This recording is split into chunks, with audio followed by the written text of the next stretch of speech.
Hello everyone, कैसे हो आप लोग। आप सभी का आज के वीडियो में बहुत बहुत स्वागत है। तो आज यहाँ पे आप देख सकते हैं कि जो क्लास 9th है, क्लास 9th महाराष्ट्र बोर्ड का, उसका जो चैप्टर है 2.1 इनविक्टस, उसका यहाँ पे जो वार्मिंग अप है और इंग्लिश एक्सरसाइज है, यानी एक तरह से इंग्लिश वर्कशॉप है, वो आपके लिए हम लोग लेके आ गए हैं। इसके अंदर जितने भी क्वेश्चन है, सारे के सारे क्वेश्चन हमने किए हैं। ओके, अगर आप देखोगे कि सबसे पहला क्वेश्चन आपका जो स्टार्ट होता है वो होता है आपका वार्मिंग अप, जो आपका लेसन और पोएम के ऊपर होता है। ओके, जिसको बहुत लोग क्या करते हैं, स्किप कर देते हैं, लेकिन हमने क्या किया, यहाँ पे वो सारे क्वेश्चन भी हमने करवाने का ये किया है। ओके, अभी यहाँ पे अगर आप सबसे पहला क्वेश्चन देखते हो, जिसके अंदर आपको पूछा है कि think and respond with the yes और no when you are faced with the very serious problem और the some grave dangerous, what do you experience. Okay, जैसे यहाँ पे आपको बताना है, अपनी तरफ से रिस्पॉन्ड करना है कि अगर आप ऐसी फीलिंग में आते हो, जैसे अगर आप आपकी जो फीलिंग है, ओके, अगर आप किसी डेंजर में हो या फिर आप किसी सीरियस प्रॉब्लम में हो, तो क्या आपकी ऐसी फीलिंग आती है, जैसे पैनिक होना। पैनिक होना बिल्कुल सही है, तो यहाँ पे आप क्या करोगे, यस लिख दोगे। Wishing your were never born, तो ये एक तरह से हम लोग कह सकते हैं कि ऐसी थॉट हम लोग को नहीं आती है।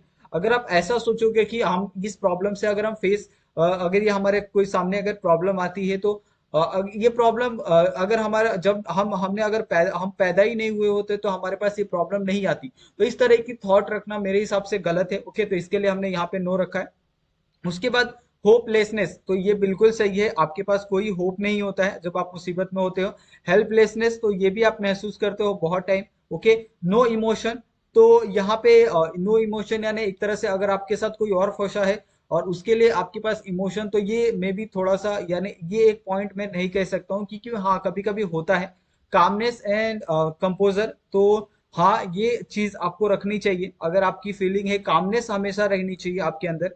अगर आप काम है तो आप किसी भी और वर्स्ट कंडीशन में भी आप अपने आप को अगर शांत रखते हैं, तो आप सोच सकते हैं कि आपको क्या करना है। Okay, willingness to tackle it, बिल्कुल सही है, ये बात भी, ये पॉइंट भी बहुत सही है। ओके, उसके बाद यहाँ पे एक और आपको दिया है योर रिएक्शन, तो रिएक्शन क्या होगा आपको इस कंडीशन में, break down and cry.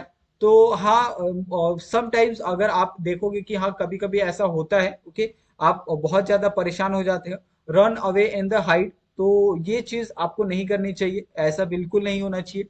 Pray to God, yes आप ये करते हो। आस्क फॉर द हेल्प, ये भी आप करते हो। ओके, बिल्ड अप करेज, तो ये भी आपको करना चाहिए बहुत टाइम।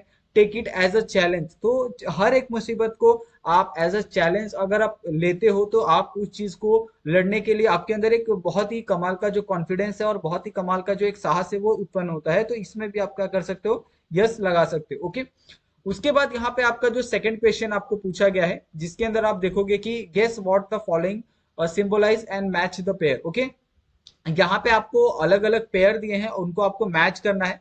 जैसे यहाँ पे और टॉल माउंटेन ब्यूटी और डार्क नाइट फ्रीडम और रोज डीप ड्रेस, उसके बाद सनराइज एंगर और fly bird strength, फॉर्मनेस, thunder, hope. Okay, तो ये सारे वर्ड आपको दिए हैं, और उस हिसाब से जो यहाँ पे अगर आप आंसर देखते हो, तो यहाँ पे आंसर हमने लिखे हैं। ओके, तो इस हिसाब से भी आपको क्या करना है, जो आंसर है आपको लिखना है। ठीक है, उसके बाद यहाँ पे आपका जो इंग्लिश वर्कशॉप है, जिसके अंदर ये आपका एक तरह से हम लोग कह सकते हैं कि जो मेन एक्सरसाइज होता है किसी भी लेसन का, किसी भी चैप्टर का। ओके, जहां से आपको जो क्वेश्चन आंसर बेस होते हैं वो आपके पोयम के ऊपर बेस होते हैं, या फिर जो भी आप चैप्टर पढ़ते हो उसके ऊपर बेस होते हैं। ओके, और इसके अंदर ही आपको ग्रामर, ये सारी चीजें हैं वो आपको देखने के लिए मिलती है। ठीक है, उसके बाद यहाँ पे सबसे पहला क्वेश्चन आपको पूछा है, चूज द करेक्ट ऑप्शन। यहाँ पे आपको एक तरह से आप जो ये करते हो ना, फिलिंग द ब्लैंक्स, या फिर जो आपके एमसीक्यू टाइप के जो क्वेश्चन होते हैं, उसी टाइप के यहाँ पे भी क्वेश्चन आपको पूछे गए हैं।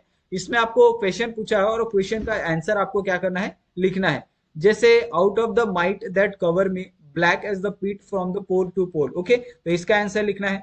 उसके बाद in the fell clutch of the circumstance I have not wince not cried alone. Okay, तो इसका आंसर आपका बी है। सी वाले का अंडर द ब्लज bludgeoning of the chance my head is bloody. Okay, तो इसका आंसर आपका फर्स्ट वाला है।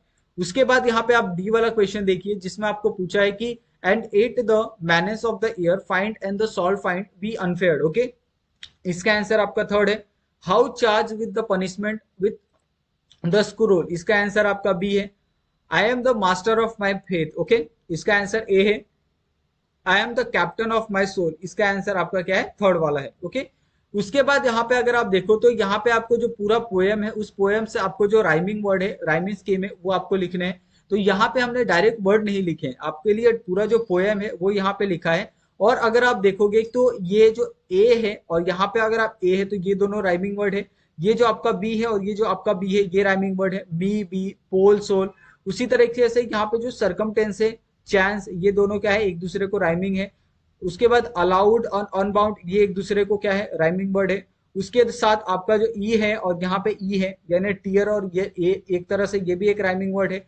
उसके बाद यहाँ पे आपका शेड है और यहाँ पे अगर आप देखो तो जी कहाँ पे है, एफ कहाँ पे है आपका, एफ है यहाँ पे, ओके, आपका सेड और अनफ्रेड, ओके, तो ये आपका एक हो गया। उसके बाद आपका जी यहाँ पे गेट और फिट, ये आपका एक हो गया। उसके बाद यहाँ पे स्क्रोल और सोल, ये आपका एक राइमिंग स्कीम हो गया। तो इस तरीके से यहाँ पे आपको बहुत सारे जो राइमिंग स्कीम है आपको ये पूरे पोएम में देखने के लिए मिल रहे हैं, ओके। उसके बाद यहाँ पे अगर आप थर्ड यहाँ पे क्वेश्चन देखते हो जिसमें आपको पूछा गया था कि read the poem where lie the rent by the AC clause, okay. तो यहाँ पे एसी क्लॉज को जो पोएम है वेयर लाई द लैंड, तो वो ये पोएम हमने यहाँ पे आपको पूरा लिख के दिया है, आपको सिर्फ रीड करना है। ये पोएम हमें मिल नहीं रही थी, बहुत आसानी से ये हमें कहीं नहीं मिली, बहुत मुश्किल से हमें ये पोएम मिली है।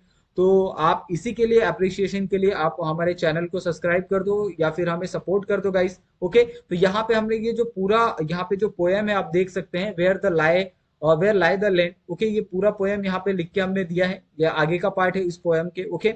और इस तरीके से यहाँ पे ये आखिरी पार्ट है ये इस एक्सरसाइज का, इस इंग्लिश वर्कशॉप का। तो अगर आपको इसके अंदर कोई डाउट होगा तो आप लोग हमें कमेंट करके पूछ सकते हो। और आपसे हमारा यही रिक्वेस्ट रहेगा कि आप प्लीज हमें सपोर्ट करने के लिए हमारे चैनल को सब्सक्राइब कर दो और अपने दोस्तों के साथ भी वीडियो को शेयर करो, और आप प्लीज वीडियो को लाइक कीजिए। और आपका जो भी सजेशन है आप प्लीज हमें कमेंट बॉक्स में दे दीजिए, ओके। तो थैंक यू सो मच आप सभी का वीडियो देखने के लिए। मिलते हैं हम लोग नेक्स्ट वीडियो में नए टॉपिक के साथ। तो थैंक यू सो मच आप सभी का, थैंक यू।